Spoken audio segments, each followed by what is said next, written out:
Hello everyone and welcome to Big Sam's Long Balls podcast with me, Dan. Now today we're going to be talking about my beloved Liverpool and what the hell is going on with our football club at the moment. If you have not subscribed to our channel so far, I really recommend that you do. Obviously, a bit biased.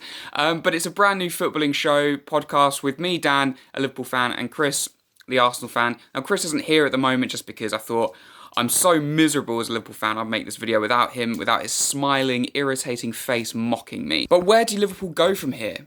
Like, genuinely, it feels like the end of the road, or at least that's the media narrative at the moment. Now then, if you unfortunately hear any background noise, I do apologise, but unfortunately, it's this guy's little fault. Look at him. Look at him. Little Pedro, brand new kitten. Do you want Liverpool to start winning again? Do you? Of course you do. So... Well, that was weird. We all know about the injuries at Liverpool this season. Of course we do. And look, I don't want to make excuses, but I think that they are valid. Any team that loses, Virgil van Dijk, Diogo Jota, Joe Gomez, Joel Matip, Jordan Henderson now, there's probably more. Any side is going to struggle. But the way that Liverpool are folding at the moment, I just feel is getting to a point where it's unacceptable. We do reek of a club that wants to make excuses and just wants to go, well, we're having a bad time. But I say no. No more of this. No more excuses. I don't want to hear it. It doesn't mean that I don't believe there are excuses. Of course there are. But let's progress forward now, please, because these performances are so bad. And to be fair, they started before any injuries started happening. If you don't believe me, look at how we finished last season. I'm a big believer in how a team finishes one season is probably how they're going to perform the following season. And I've believed this for quite a long time. Now, Liverpool won the league. There was never going to be any doubt once we went into lockdown. We were, over 20 points clear. The league was done and dusted. And bad performances started happening and people were making excuses, myself included, going, well, it's lockdown, there's no fans, we've just won the league title. I really don't see FSG or Liverpool sacking Jurgen Klopp. It would make no sense. And if they did, I think there would be riots in the street, genuinely. It would be a shocking decision. And you look at how Man City were performing at the back end of last season. Once, yes, they had a lot of injuries, but Pep Guardiola, to be fair to him, he changed his tactics, he put players in slightly different positions, he was probably less attacking and more concerned about his defence at times, and they started to get up at the table, and they finished in a very respectable 7th place without Laporte, without Sane throughout the whole season, and probably a number of other players. I mean, De Bruyne usually likes to take a month off, doesn't he? So, where do Liverpool go now? Because if we keep playing the way we are, and we keep using these injuries as excuses, we're going to fall out of a Europa League place. And some people might like that. I've heard a lot of people on Twitter go, well, if we can't finish top 4, I'd rather not finish in a Europa League place. I don't know how I feel about that. I feel that we need to finish as high as we can, because if we just limp across the line this season, then going into next year, everyone's going to go, okay, well, we've got all the players back and we'll be challenging again. I think that's naive and it's borderline arrogant. If this team just give up now, that mentality is going to rot this side. Now, what I would do if I was Liverpool manager, and thank God I'm not Liverpool manager, but I would abandon this kind of almost obsession with a 4-3-3 at the moment. I know it's worked in the past. It's worked brilliantly, and we got to 2 European Cup finals, winning one. Can't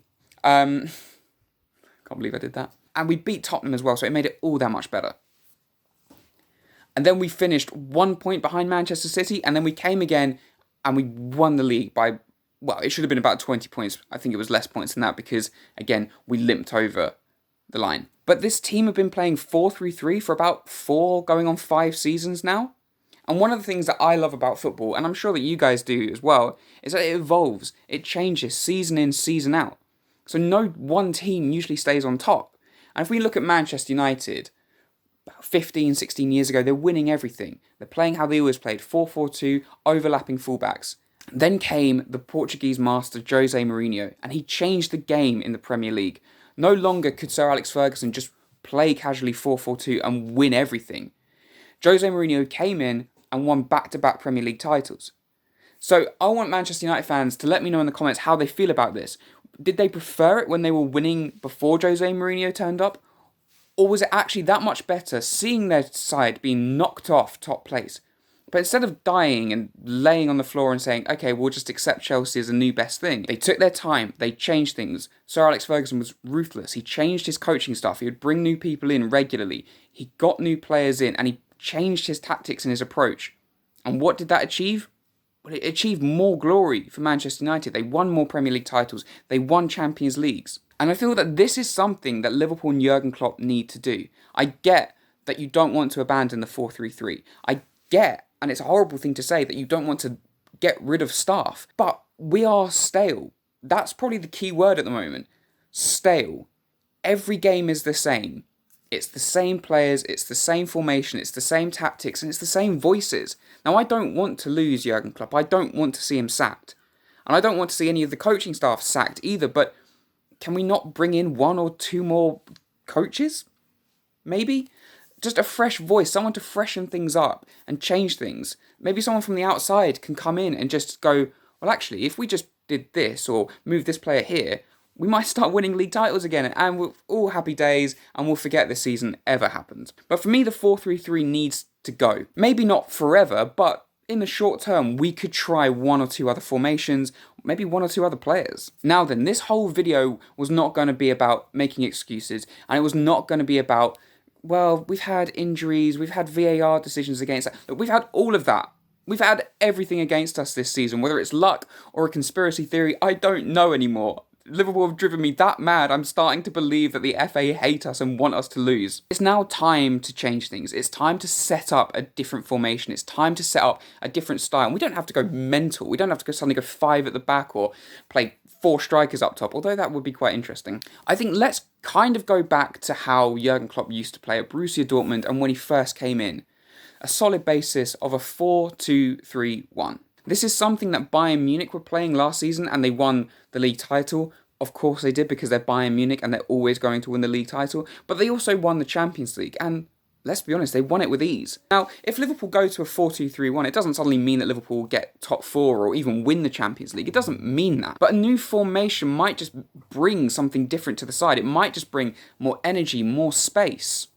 And I think it's worth giving it a go. Now, Jurgen Klopp said in his post-match press conference or interview or whatever it is that you want to call it, that he was happy with probably 90% of the game. And although this pissed off probably a lot of Liverpool fans, I get it, I agree with him. I think the build-up play is still there, it's nice, and I think we're creating, maybe not chances, but those opportunities.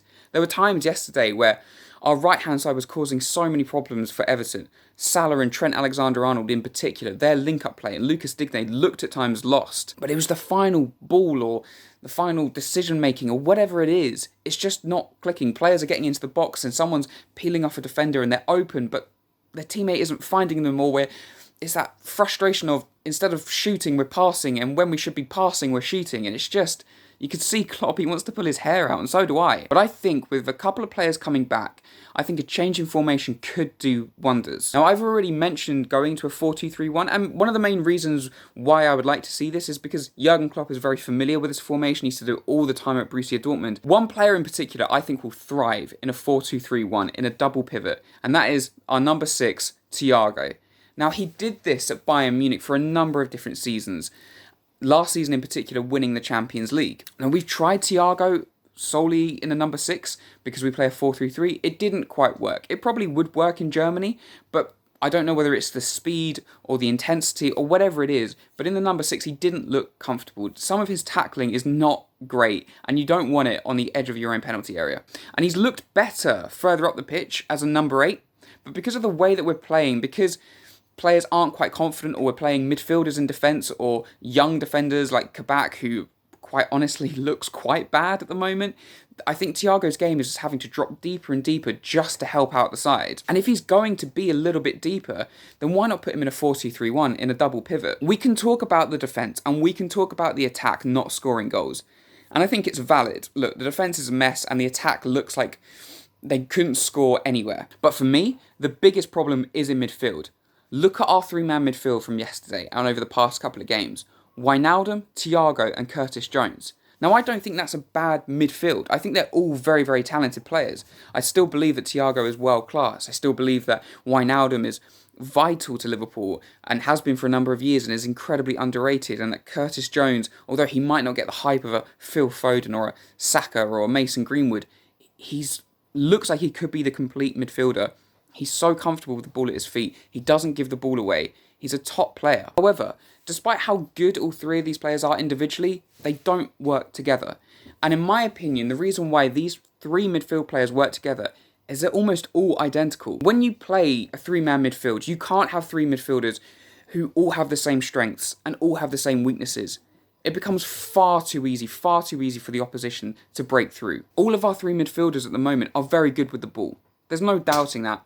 They very rarely give the ball away. They're comfortable. I've had to move because my kitten was going absolutely mental. But our midfield three, they all do the same job. And none of them are particularly box-to-box. Maybe Wijnaldum, but he's never really shown that massive goal threat for Liverpool. The odd game here or there. Curtis Jones looks like he could play a little bit further up the field, but it's having to play in a midfield three and be very, very disciplined. And Thiago doesn't look quite box-to-box. I want him in that kind of double pivot in a free role. There's no doubt that we're missing both Fabinho and Jordan Henderson in the middle of the park. I don't think anyone could even claim that we don't. Without Fabinho, we're not breaking up play.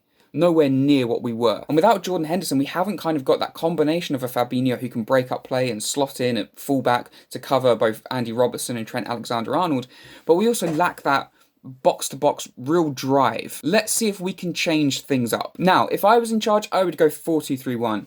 And this is how I would line up. In goal, it's got to be Alisson. I know he's had a couple of stinkers recently, but I thought yesterday he had a pretty decent game, to be fair. Made a really good save against Seamus Coleman, and he's probably still one of the best goalkeepers in world football, so he's got to play. Trent Alexander-Arnold, yes, I know for the first part of the season he wasn't great, but the last 5, maybe 6 weeks, he's been one of our best players, and yesterday he was by far and away our best player. And I don't know whether it's because he's from Liverpool and just that passion, but he looked like the only player who was desperate not to lose. At left back, it's probably Andy Robertson, but I'm a bit worried about Andy Robertson. He looks exhausted and he looks out of form. It's not a great combination, and while we're not in a title fight or realistically a top 4 fight, it might be a good opportunity to give Kostas Tsimikas an opportunity, just to give Andy Robertson some time off. At centre-back is where we really need centre-backs. Who would have thought it? We haven't got Jordan Henderson anymore. Who knows how long that he'll be out for. It looks like Fabinho might be back for the Sheffield United game, and we can only hope. But if he is, I don't want him at centre-back. Please don't play him at centre-back. Nathaniel Phillips, I know he's limited. There's no doubt about it. He's not the best player on the ball. And he's not the quickest. So for Jurgen Klopp, that's an instant no. He wants quick defenders, and he wants defenders who can play out. He hasn't put a foot wrong defensively for us. Let's be honest, he came on yesterday, and we probably looked better when he came on. Richarlison and Dominic Calvert-Lewin, they had good games, but I felt against Phillips that he was fine. People have criticised him for the penalty, but that's just because he's not very quick. I would play Big Nat Phillips on the right side of centre-back next to Trent Alexander-Arnold. He hasn't put a foot wrong, and he deserves his place. Now, it's who plays next to Nat Phillips. For me, I want to give Davis a go, but I don't think it's going to happen. Certainly not alongside Phillips. So it's probably going to be Ousmane Kabak.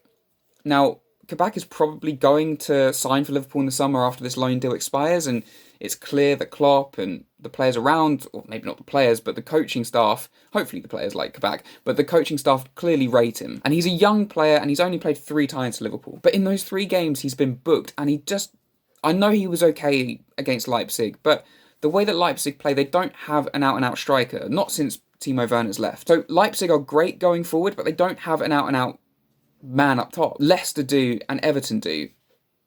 And is it a coincidence that in both those games, he looked awful at times, like genuinely awful. His positioning sense, the ball flying over his head, and he couldn't deal with it. I know that conditions were difficult yesterday in the derby with the wind, but we need better than this. But despite my doubts about Kabak, he's probably going to play, so I would probably have Phillips and Kabak at centre-back. Now then, as I've gone 4-2-3-1, I need a double pivot. Now hopefully Fabinho is back, so I would put him, the destroyer, breaking up play, and he's good going forward as well. It's what we're missing. And next to him is our number 6, the Spanish magician, Thiago. Let's put him alongside a world-class defensive midfielder in a double pivot where he's more familiar, more used to playing, and hopefully we'll start to see the Thiago from Bayern Munich. Now then, If we play a 4-2-3-1, then we can kind of have that attacking midfielder, that number 10, but it also gives us an opportunity to slip back into a 4-3-3 if we ever need to. Now, this player's back in training and he's apparently fit. We don't know how long for because this guy's injury record is somehow even worse than Matip's. But I believe that this guy genuinely has world-class talent. I'm not saying he is world-class because a part of being world-class, you have to do it consistently. And obviously, if you're injured, you're not going to be consistent. But while he's fit, Naby Keita he's got to play. So I would have a double pivot of Fabinho and Thiago sat, dictating play, breaking up play, protecting that back four, and it would just give Naby Keita that freedom to do what he does better than anyone else does in this Liverpool side. Now it's time for the front three. I would mix things up a little bit, and I would take Sadio Mane from the left, and I would put him on the right-hand side. I know that Sadio Mane, for the last couple of seasons on the left, he's been world-class, cutting inside, creating those angles and scoring goals.